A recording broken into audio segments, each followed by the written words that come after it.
The anime begins with some Oni destroying an entire village. At that moment, a dragon passed by, and a man who sought power mounted it and defeated those bestial creatures with some paper bombs, similar to the ones used in Naruto, for reference. The demons were about to attack a monk, but the dragon saved him. This hero had obtained the power he desired and summoned powerful Ayakashi, becoming the most powerful man on the power scale. However, on that dreadful night, we see the protagonist gathered with his students, and it's then when we realize that he is agonizing due to severe injuries. And so, our protagonist was reincarnated, returning to his childhood to explore the power he would have. This is Seika, our protagonist, and he doesn't have mana, which is bad since he is in a magical world. Seika finds himself in the home of the Lamprogue family, an important clan of magicians. He was reborn as Seika Lamprogue, the third son, and his mother was the man's mistress in front of him. But despite not having mana, our protagonist possesses spiritual power. Afterward, a few days later, Seika tries to use leaves and transform them into animals, but his brothers dismiss him as a loser. However, his animals took care of him. Then, the protagonist finds himself in a different world, more advanced than the one before, in a place similar to Europe. Inside the mansion, we see our protagonist in his room with a maid named Yifa, who returns his cape to Seika. His older brother, Glai, reappears, boasting that he will enter the magic academy, unlike Seika. At that moment, their father scolds Glai and sends him to study. Seika wanted to learn too and joined them to practice magic. Both of the protagonist brothers were able to use fire and wind magic, but Seika could only observe. In reality, he knows magic, but he wants to avoid another tragedy like the one he experienced in the previous world. However, he will be looked down upon if he doesn't do something. Thus, he tries to replicate fire and earth magic together, surprising everyone because he didn't have to chant any spells.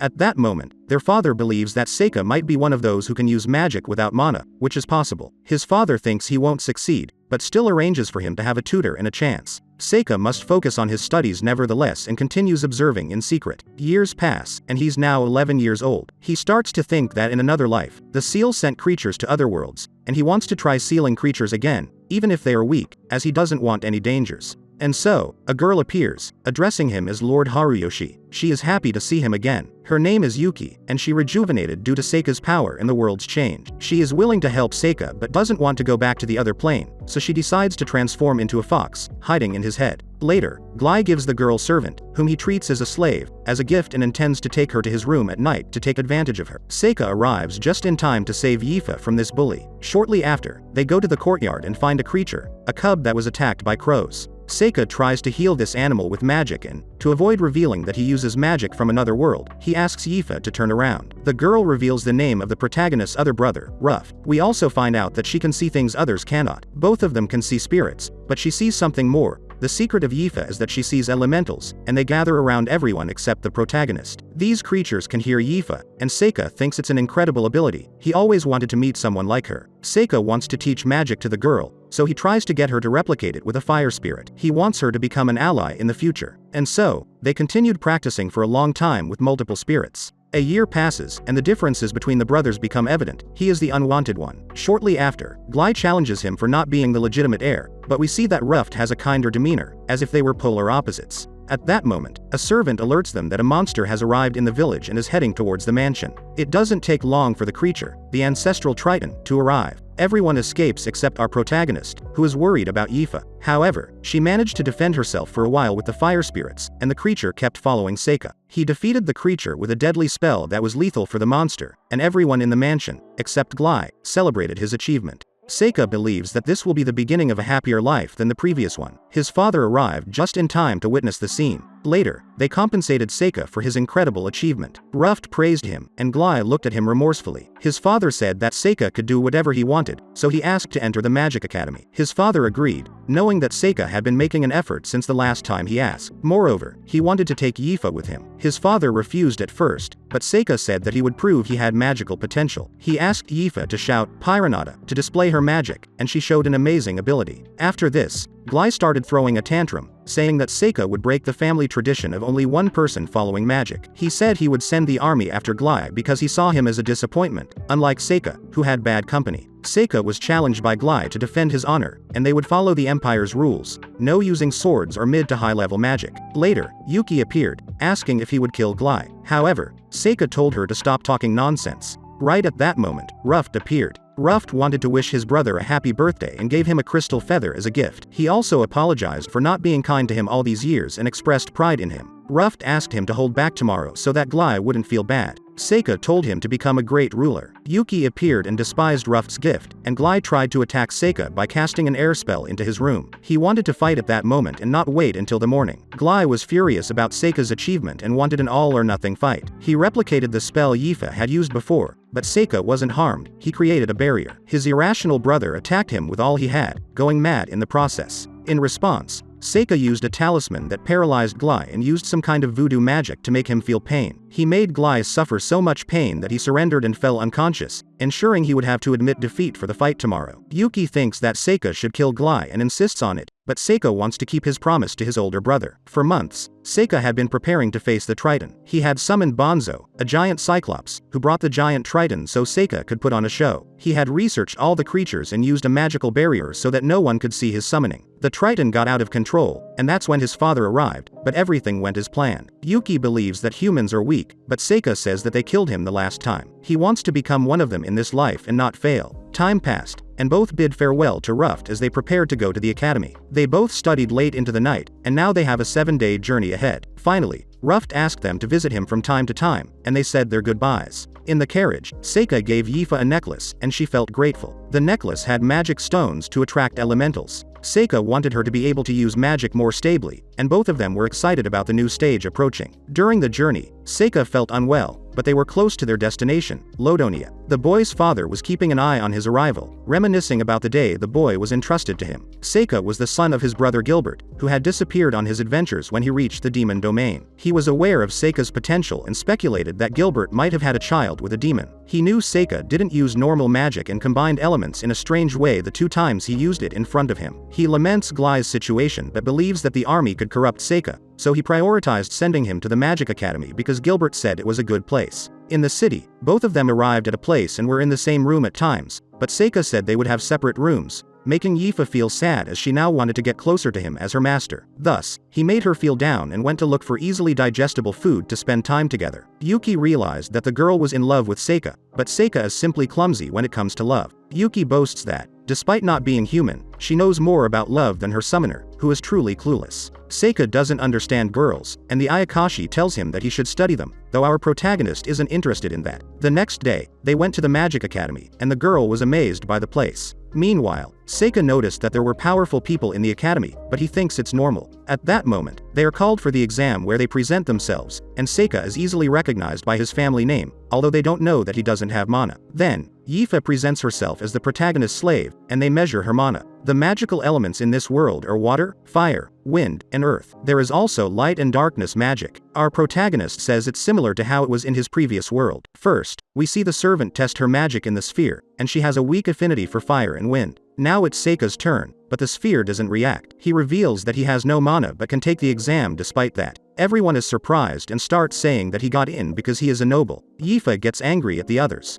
At that moment, another girl named Onmyouji appears. She has an affinity for all 4 magical elements and says she didn't pass to stop the insults to Seika. She is not interested in anyone and thinks, like the others, that he got in because of his bloodline. She asks not to be bothered and Seika notices that she is similar to the student he had in the previous world at that time. Seika is intrigued by her. Meanwhile, a creature asks that the hero be eliminated, but we don't know who these strangers are or when they will appear. Time passed, and our main duo believes they did well in the exams. Now, they were going to put effort into the practical part. Seika wants to see how strong Onmyouji is now. Now, everyone had to use magic against different targets that react to the different elements. Almost all the targets are weak, and the students don't attempt to use more than one element on them. It's Yifa's turn, and she uses intermediate level fire magic and then asks to use wind magic to show what she's capable of. Even Seika is surprised by her power, making him very happy as she practiced on her own. He felt like a proud master seeing how his little Padawan had grown. Now it's Seika's turn, and no one trusts him because of the lack of mana. However, he uses fire magic and surprises everyone because it's blue in color. Now, the earth target is up, so he uses magic combining elements in a way that even he doesn't fully understand. The tutor is impressed, and Seika continues, although he admittedly used metal in the earth magic, so it wasn't entirely honest. Next is the water spell, which turns into ice. Seika stops here because he hasn't mastered the other specialties yet.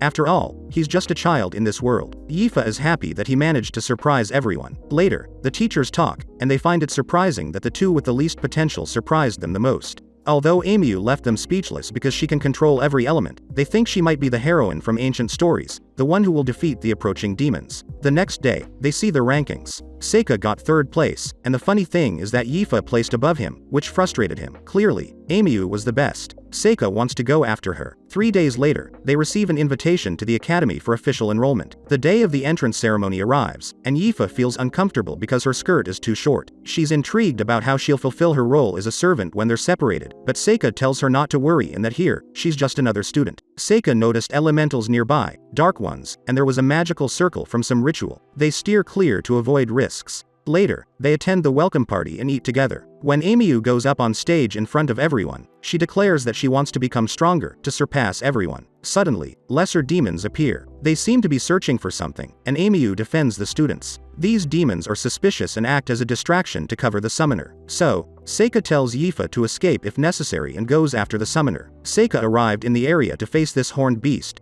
and the summoner wonders what a child is doing in front of him. Seika says he wants to regain his practice because he's rusty with magic. In this way, the demon brings minions, but Seika, with his epic skills, defeats 2 and seals one of them. After this, the summoner wants to deal with him. Seika is in trouble. This demon is not weak like the others. It even takes his arm in its next attack, but Seika notices that the demon wants to see his intentions. At that moment, the demon says he wants the heroine, but Seika dismisses it as ridiculous. The demons want to take Onmyouji, and they attack Seika with all they have. It seems like the end of the battle, but Seika starts reciting a poem, surprising the beast in front of him. Seika proves that he doesn't die so easily. He tricks the demon, saying that power doesn't lie in one individual but in having a large number of people on his side. The demon is enraged, and Seika knows that power isn't everything, as he died against weaker opponents in his past life. Now, he attacks with water and lightning magic. He lures the demon and receives an attack from behind. Although Seika sought this to attack the demon, Seika used chemistry to do this and mocks the demon for its lack of knowledge.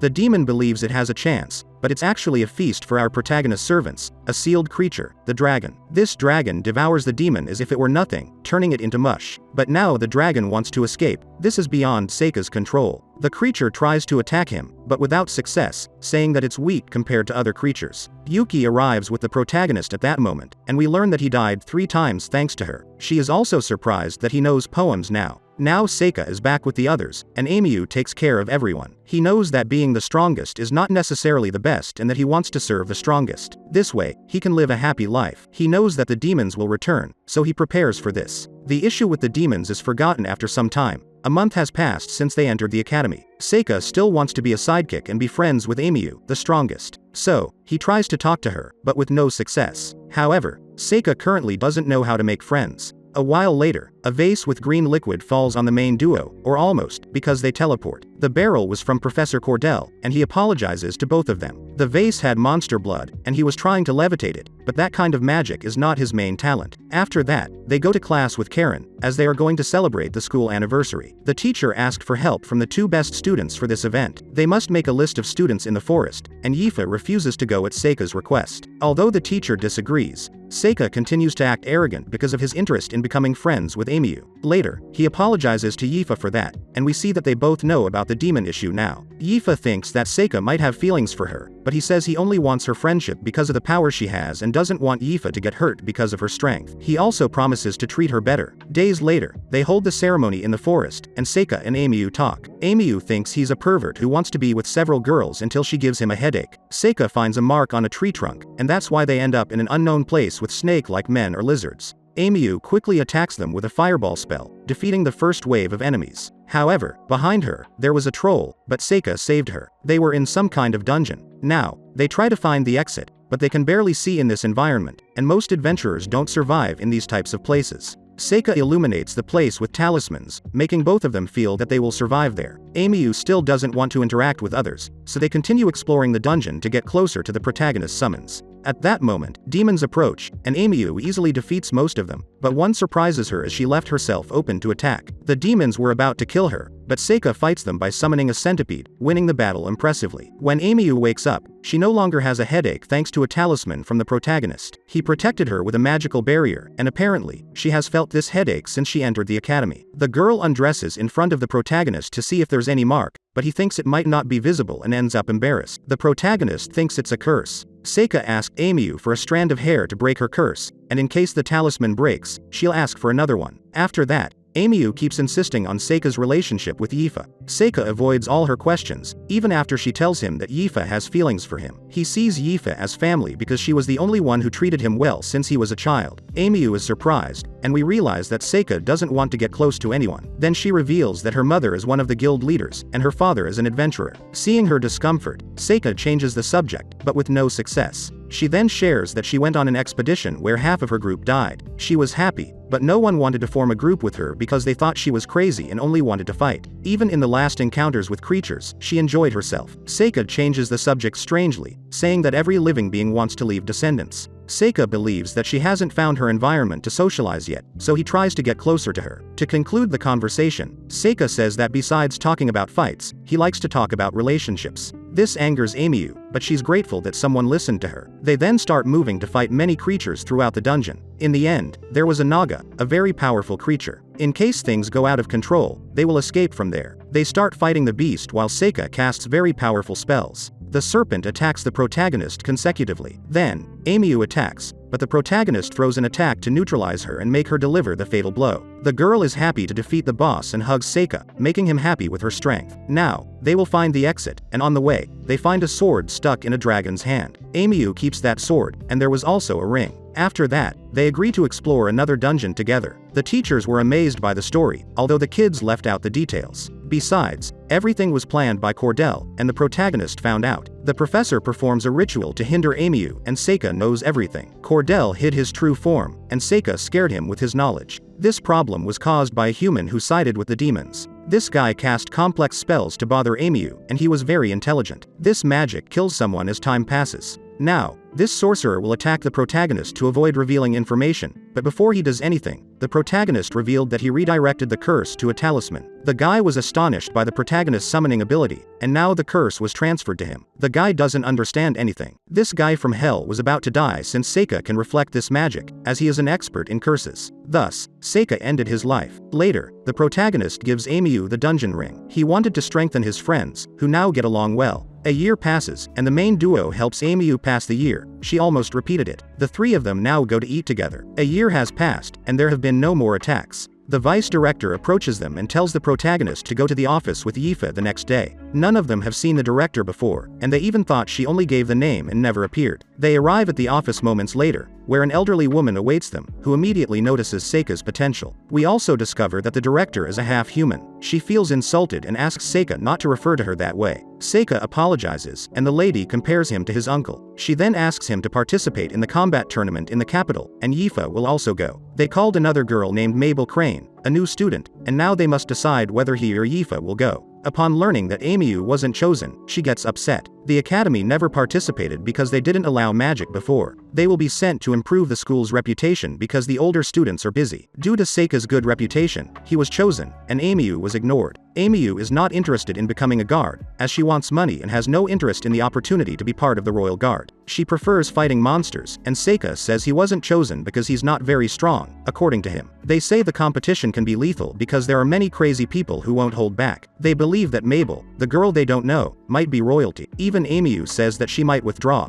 At that moment, the girl appears and confronts her. This girl says she wasn't chosen because she's weak. They both started training with swords challenged by Onmyouji. The protagonist realizes that they have a similar skill level, and Seika will stop them if necessary. They began exchanging sword strikes constantly, until Mabel broke Onmyouji's sword. However, Mabel used a magic-infused sword. Before leaving, she warns Seika to take the tournament seriously, or he will get hurt. Some time later, the two of them were riding in a carriage to the capital, and the other two girls were with them. The girls tagged along. Onmyouji wanted to explore the capital, but she actually wanted to watch the combats and spend the night together. Mabel doesn't respect the protagonist because carriages make him feel sick, and she believes they need to be prepared for the fights. Later, they learn that the new girl is the same age and joined late, just like Toda did. Mabel is very serious and doesn't live her childhood fully, although she understands the protagonist's position. Upon arriving in the capital, they go to the tournament to see the match table. The protagonist tries to recover from his motion sickness, and they continue on foot since he doesn't like carriages. They arrive at the venue where they see the match table, and the two academy students would meet in the semifinals if they crossed paths.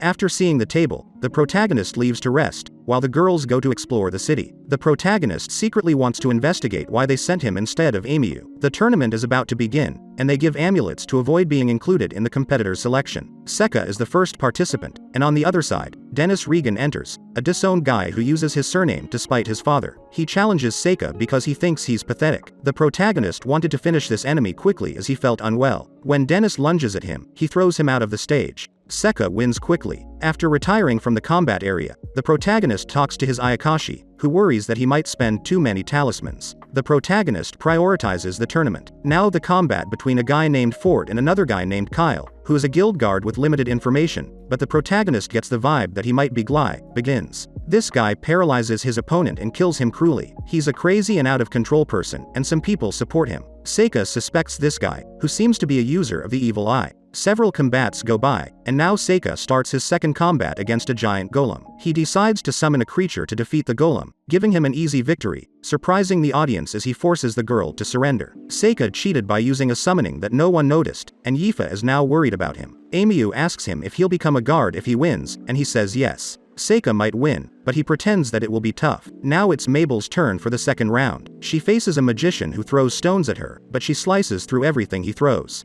This man then uses superior magic with a wall to attack her, but she throws daggers that destroy the obstacles and cut her opponent's staff, making him surrender. At this moment, they learn that Mabel has the name of a historical heroine. Then they see a guy who sends a messenger pigeon, but Seika realizes he's on the demon's side. He stops him with a spell of vines. This guy wonders who the protagonist really is. Now the protagonist summons a creature that looks like the Titan Beast from Shingeki no Kyojin, Attack on Titan. This creature supposedly can devour souls and read minds. The guy was sent by a baron, who is on the demon territory on the border and is looking for the heroine. The ally of the demons is terrified when he realizes Seika knows so much. The demons are looking for Mabel, and she fits the prophecy. There is also much misinformation about her, and everything matches the prophecy. After obtaining all the necessary information, Seika lets the beast devour him and brutally kills this guy. Afterward, the demon reads the protagonist's mind and threatens him to stop. The protagonist thanks him and the creature goes back to its dimension. The protagonist checks the message from the demon, and it was indecipherable. Seika reveals that the goal is to make it seem like Mabel is the true heroine to divert attention from Onmyouji. Cordell probably realized this, but they didn't learn much about it. Mabel's name must be fake, and they need to discover why she was sent and the reason they sent the protagonist there. We return to the tournament. Kyle advanced to the third round, even though his opponent was a skilled warrior. On the other hand, a blonde guy who was a knight with fire and water magic also won. This guy wants to face Seika in the final and has caught everyone's attention because he can use all four elements. He even made his last opponent surrender upon learning this. Now it was Seiya's turn in the third round, and he easily defeated a necromancer. Mabel also won effortlessly. They exchange words, knowing they will face each other in the semifinal. The girl asks the protagonist to surrender, but he refuses. She is determined not to lose and is willing to fight to the death if necessary. While they were having their conversation, they heard that Kyle also made it to the semifinals. Before leaving, Mabel tells the protagonist to surrender. Due to multiple surrenders, Kyle's match against the blonde guy took place on the same day. Everyone was interested in these two fighters. The blonde guy used light magic to counter his opponent's evil eye, but he was invincible against fireballs. Kyle received attacks without flinching, and no one understood what was happening. It seemed like he used gravity magic, just like Mabel. The blonde guy then summoned stone golems, but Kyle quickly destroyed them with shadow magic. He didn't even seem to be making an effort, and when his opponent lunged at him, he stopped him using a shadow possession magic. Before Kyle could kill his opponent, they stopped the final to prevent more tragedies. After that series of combats, the protagonist returned to his room at night to rest and contemplate what would happen the next day. Seika won't let himself be defeated despite not wanting to draw attention. When he was about to sleep, the Ayakashi took on human form and wanted to sleep with him. However, the protagonist, through one of his summonings, saw that Mabel would attack them while they were defenseless and rescued her along with him. Seika prepared to fight against the girl with daggers, who was well prepared to kill him, but the protagonist used substitution techniques like a ninja. He asked her to surrender, which served as a preview of the fight the next day. Now we see some kids, and Mabel was reminiscing about her brother. The protagonist approached Mabel unexpectedly. They discussed the sky with the two moons. Mabel thought Seika came to fight, but he wanted to know what was troubling her. The girl thinks he's crazy. She was considering dismembering Seika to prevent him from fighting the next day. However, she assures him that even if he fights seriously, he won't win. That's when Seika reveals that his goal is to divert the demon's attention and make them think that she is the heroine instead of Onmyouji. He also knows that she's doing everything for a reason. Mabel then reveals that her mission is to die against Kyle so that they believe the heroine is dead. Kyle is also an agent, and they were both trained to be mercenaries. The guild wants to test if Kyle is the best mercenary. Mercenaries have their skulls opened, and magic is placed in their brains so they can only feel joy or sorrow. They can't experience other emotions and are made to fight. The guild trains children in groups of 4, making them live a dreamlike life and believe they have to strive and support each other. But they only operate on one of the 4, and in the final exam, one kills the other 3. Mabel was supposed to die, but they left her alive to make Kyle famous. She is the last of Kyle's companions, and she wants to avenge her brother's death. Although the protagonist senses a lie in her words, her brother is Kyle. She's been tainted. Seika knew everything. The girl continued, saying that her brother asked her to kill him if he ever changed. She no longer considers Kyle her brother in his current state and wants to end his life because he wouldn't take lives. Even if she wins or loses, the guild wants her dead. Now Seika said he would defeat Kyle to save her. This way, she could attend the academy, and he could protect her in case they attacked her. He believes Kyle wouldn't want his sister to die. However, the girl will try to beat Seika, even though he proves to be more powerful. The next day, both of them will face each other, and they are praised by the audience. They are both determined to fight with all their might. Seika starts by dodging several consecutive attacks and finally teleports to avoid falling out of the ring. The protagonist threw stones at Mabel, but she dodged them and prepared another attack. However, he stopped her, causing her axe to weigh 1,000 times more and burying it. Our protagonist then immobilized her with mercury vines, allowing them to end the fight without harming the girl. What a gentleman Seika is. Thus, Seika advanced to the final and declared that he would take care of Kyle. Now, the final is here, Seika against Kyle. They start with a dialogue where Seika tells him that his sister is alive. However, Kyle said he would kill her and warned Seika not to meddle in his affairs. Seika is angry with him and states that he will make him apologize to Mabel. To use magic without anyone seeing, Seika uses red mist and attempts to attack with blue fire magic and then mercury vines, but neither is effective. Kyle continues to use shadow magic to attack and remains unfazed by Seika's summoning. He summons a minotaur and tells him that it's okay to be afraid, causing the creature to knock him down with one blow. Once on the ground, Kyle starts showing cursed marks, but the protagonist tries to heal him in time within his barrier, although it seems to be too late. Kyle then apologizes to his sister, leaving her a message of apologies. Now, the protagonist, furious because no one should surpass him in curses, uses his talismans to revive Kyle despite his death. Yuki warns him that he will be greatly recognized for doing this for Kyle and may end up like before. Seika stops the spell angrily. Yuki knew he was a good person but didn't want to see him die again. The protagonist refused to join the royal guard but received a great cash prize for his victory. He buried Kyle, and Mabel felt bad about it even though she didn't think she would feel that way since she didn't even consider saying goodbye to him. The boy revealed that Mabel's name was real because her brother repeated it constantly. He also apologized for the 4-leaf clover, which was a hairpin they both fought over. Now, Mabel didn't know what to do. Seika told her to return to the academy, and he would take care of resolving all the problems. The protagonist told everything, except about the heroine, as he didn't want Onmyouji to know. At the moment they gathered, they had another sword duel without using magic. Onmyouji used the skill Mabel had previously used against her. Now, she understood everything. Mabel did everything to prove she was better than her brother. Onmyouji asked her to become rivals. In this way, the group returns to the academy. The protagonist talks to the headmistress about the false heroine and how they did everything to make Kyle and his guild famous. The headmistress admits that she wanted Mabel to stay at the academy because she is a talented girl but was tormented by what she endured. Mabel asked to leave, so the headmistress sent Seika, knowing he would defeat Kyle, as someone so experienced knows when someone is powerful and when they are not. She asks him to help Mabel. Finally, the headmistress reveals that she is over 300 years old. Mabel returned to her original hair color and stayed with the group. She feels that Seika is very strict. She had never had to study before and was terrified of this new lifestyle that awaited her. Now, they were going to send Seika to see a dragon in the kingdom of Asteria. Despite it being vacation time, he will go in place of his father. The girls want to go with him, but Seika stops them and says they need to study. Toda is the only one who has the chance to go with them. Suddenly, Prince Cecilio of Asteria arrives, and the protagonist is delighted to meet him. The prince shows interest in Yifa and wants to add her to his harem of wives. He wants to buy her from Seika, and the ominous aura prompts them to move elsewhere. There they discuss the topic of the dragon. The dragon has been living peacefully but behaved strangely in the last year. Seika asked how they started living together. The dragon said it was raised by humans. The rest will be investigated by our protagonist. Then the prince departs. After that,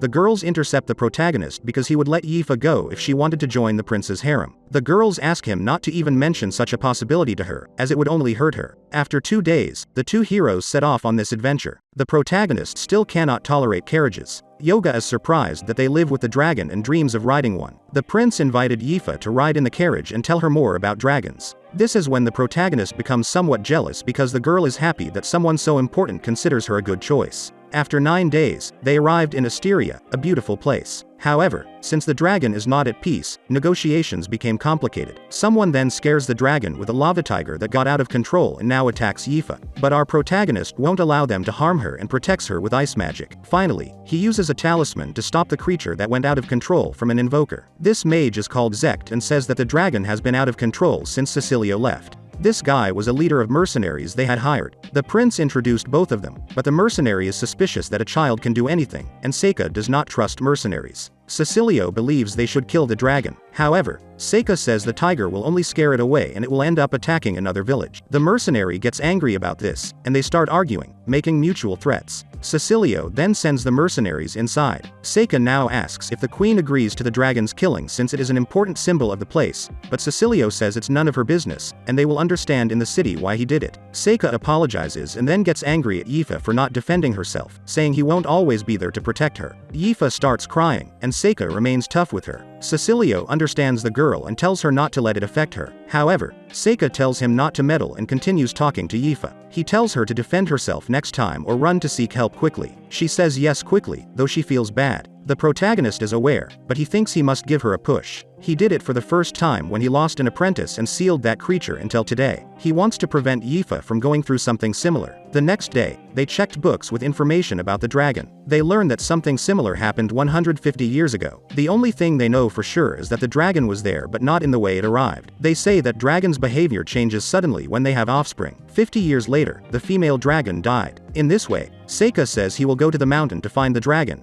and in case he finds it, he will flee. At night, Yifa appeared and asked Seika if she should go with the prince. Jealous, he tells her it's not necessary. The girl is in tears and stays in Seika's room. Both lie down and start talking about the prince's situation, as Seika is worried about what Yifa thinks. She says she won't join his harem. However, the protagonist says that if it were up to him, she shouldn't resist if she wants to go with him. Yifa feels bad about it and promises to become stronger and learn languages. Seika says it's a great opportunity, and she shouldn't miss it if she wants to do it. This leaves the girl heartbroken. Yuki tells him he was insensitive because she has had feelings for the protagonist since she was little. Cecilio says he wants to apologize to the girl for what happened last night and also asks what attracts her to Seika. The guy thinks he has a very close bond with Seika, but the protagonist doesn't want to have such feelings. Cecilio offers money for her, but Seika says he will respect whatever Yifa chooses. Seika announces that he will leave, and both of them think about Yifa. In this way, after saying goodbye to her, the protagonist went to the mountain. Later, a woman from the castle talks to Yifa and tells her that the place has a lot of mana, and that's why the dragon is there. She also tells her that she doesn't need to hide her talent for communicating with elementals. She is a descendant of elves. They proposed that she become part of the kingdom of Asteria, and they told her that she probably noticed that elementals avoid Seika as if he were a demon. However, Yifa defends him because they were raised together, and she believes he is human. The woman then proposes to introduce her to the harem. While this was happening, Seika traveled on his giant centipede and approached the dragon, defending himself from it. To stop the dragon, he summoned an invocation and caught it with a net. The dragon changed from male to female, as they can supposedly change according to their needs. At the same time this happens, Yifa is being instructed on how she could become the prince's wife, which doesn't seem so terrible, but it doesn't sit well with her. This guy is desperate for a wife and wants to defeat the dragon to live up to his mother's expectations. The woman knows that the boy is not a bad person. At that moment, Seika incubated the dragon's egg, calming the reptile. However, he didn't want to let it go now. Cecilio was going to introduce some people to Yifa, asking her if she liked what she saw in the harem. These guys said she was beautiful, apparently looking for a way to keep the girl. Cecilio was going to release Yifa to set her free, considering Seika a danger after what Lisa told her, the woman who showed everything to Yifa.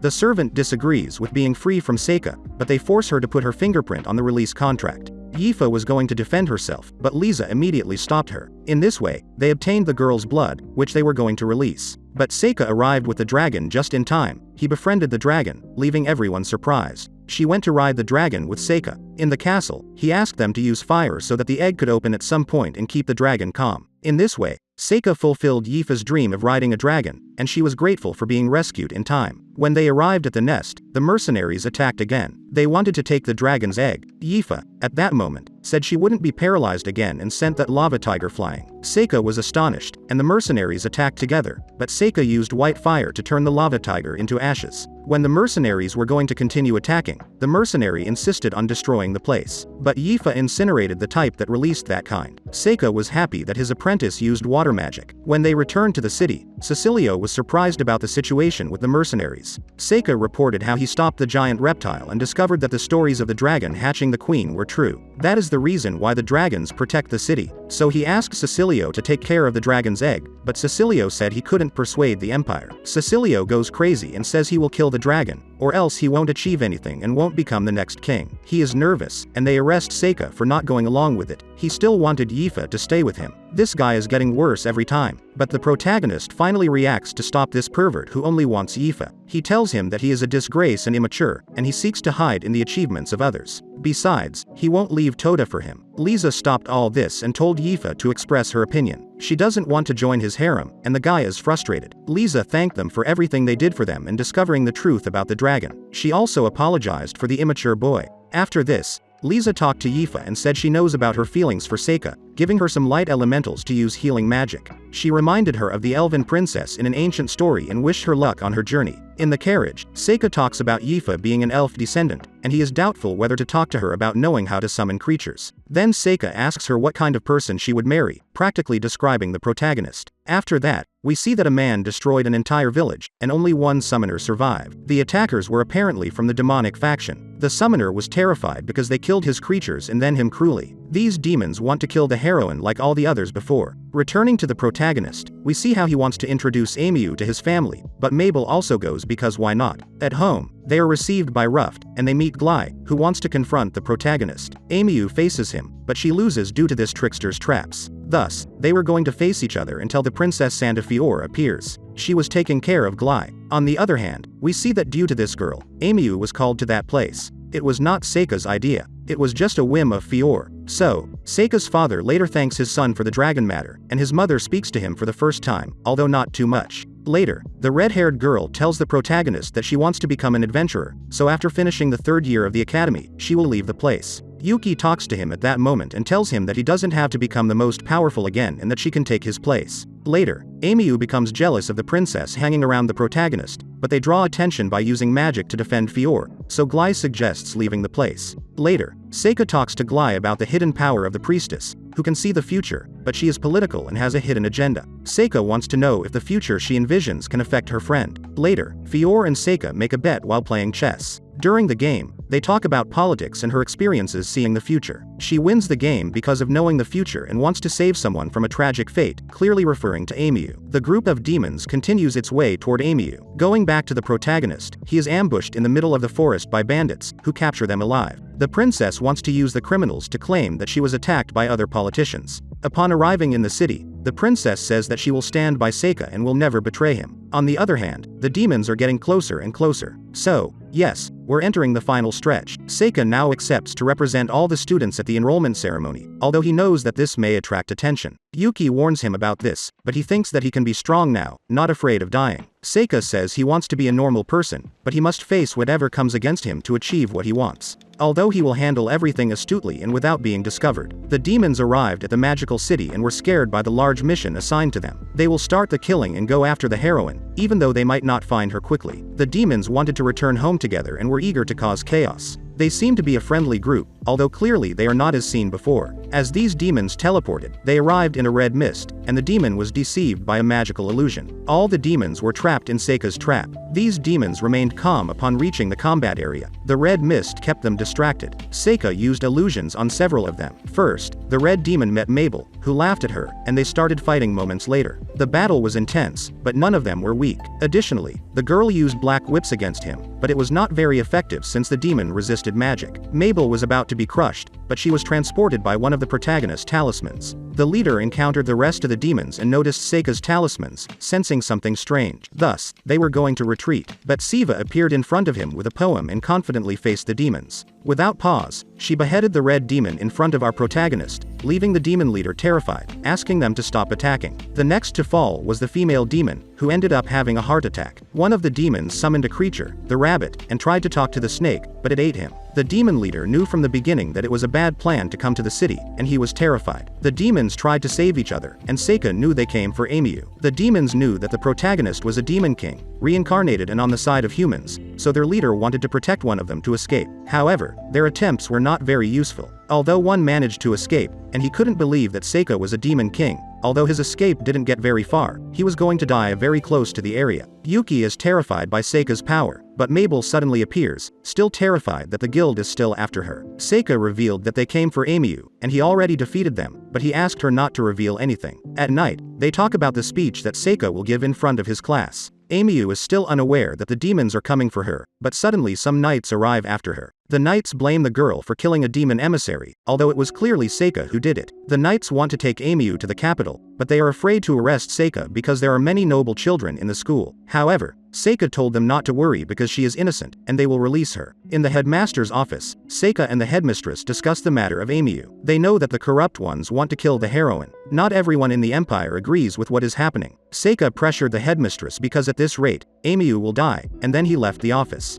Although the protagonist denied doing anything, he secretly used his Eastern Dragon, which he cannot control, but after a while, he manages to control it. Seika is acting uncontrollably because Onmyouji resembles the student he had as we discussed at the beginning. The protagonist quickly approaches the prison with his summons to find out where Onmyouji is. He finally found her and approached with his dragon. The knights are on alert against Seika, but he deflects the arrows against all of them. Although more knights are waiting for him, Seika warns that if they surrender, he won't kill them, but based on their response, he ends up dealing with each one that crosses his path. After all that, Seika arrives with Onmyouji, and she says she will be fine and not cause trouble for her family. But she reveals that they won't leave her alone because she's the heroine. They will even try to kill her. This happens in every world, so she wants to escape with him. Just then, Glai arrives with Princess Fiona, who saw the future. She will give honest answers to Seika. Even so, Seika is distrustful. The princess goes on to explain that the heroine is something from the past, and they want to kill her because they believe she could cause wars. Moreover, they know that Onmyouji won't be as strong because Seika is here. The princess asks Seika to leave, and they won't condemn him, but Seika stands firm and says he won't trust them. Glai is surprised by this, and the two adventurers leave the place. But before that, we see that Fiona was sincere in wanting to help Onmyouji. Seika is surprised by that. As an apology for what he did, Seika resurrects all the people he killed, so the knights come back to life. In this way, the heroes leave the place. Onmyouji still doesn't understand what's going on. The princess says that Seika is on a path that will lead him to ruin again. Finally, while leaving on a carriage, Onmyouji and the protagonist prepare to leave the magical academy as they will likely be expelled. After a long time, they arrive in a city where the whole group reunites, and they will continue their journey as adventurers. And that's how the first season of this anime ends.